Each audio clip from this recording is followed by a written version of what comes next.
Have you ever felt so lonely that you wanted to give up on life? I hope not. But you can probably imagine how I felt as a kid being raised by my uncle who acted like I didn't exist. It all started when my parents decided to leave the country. They wanted to start a new life, but unfortunately, I wasn't part of their plan.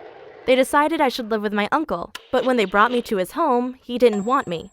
My parents and he started screaming at each other, and in the end, my dad had to give him a bunch of money in exchange for letting me live with him. Back then, I was only 8 years old, and I haven't seen my parents ever since. All I know is that their flight was going somewhere to Europe. You can probably imagine that my parents had never loved me very much, but they were still hundreds of times better than my uncle. He was a cold and emotionless man. He barely even acknowledged my existence. The only time he talked to me was when he gave me orders like to clean the bathroom or wash his clothes. I was so desperate for love or some kind of connection that my stuffed animal Theo became my best friend. I talked to him for hours because I had no one else who loved or cared about me. My uncle also never signed me up for school, so I ended up spending a whole year not leaving my uncle's apartment and only eating the rest of his meals. At one point, I couldn't take it anymore. I needed someone to talk to and walked outside. I was only 9 and hadn't felt the sunlight on my skin in more than 12 months. I felt overwhelmed and scared by all the noises and sounds. At one point, a policeman approached me and asked if I needed help. I responded, "I'm okay," but he didn't believe me. Probably because I hadn't washed my hair or clothes in weeks. I must have looked like I'd been homeless for years. He asked me where my parents were, and that's when things got really messy.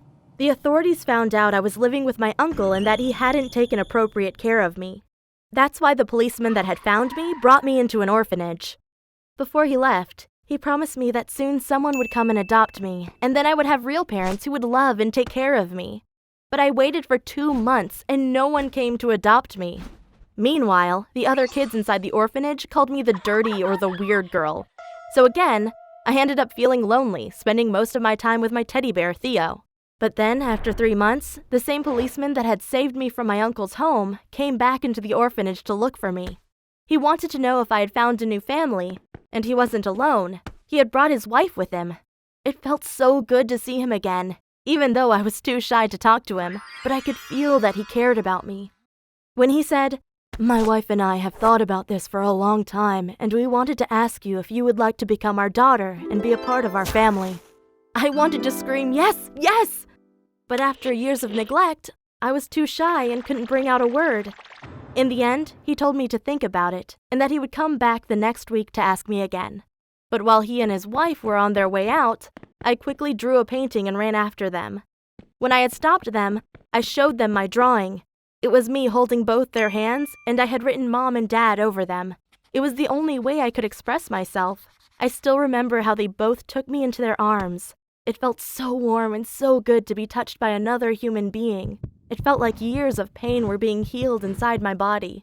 Afterward, my new parents went back into the orphanage to sign the papers to adopt me, and by the next day, I was living with them in their home. They didn't have a bed for me, so I had to sleep right between them. But of course I didn't mind, because for the first time I could remember I didn't feel lonely or abandoned. My adoptive parents give me endless amounts of love. And there's nothing more important for a kid than to be loved. I just wanted to say thank you to my dad and my mom. You have literally saved me, and therefore you will always be my heroes.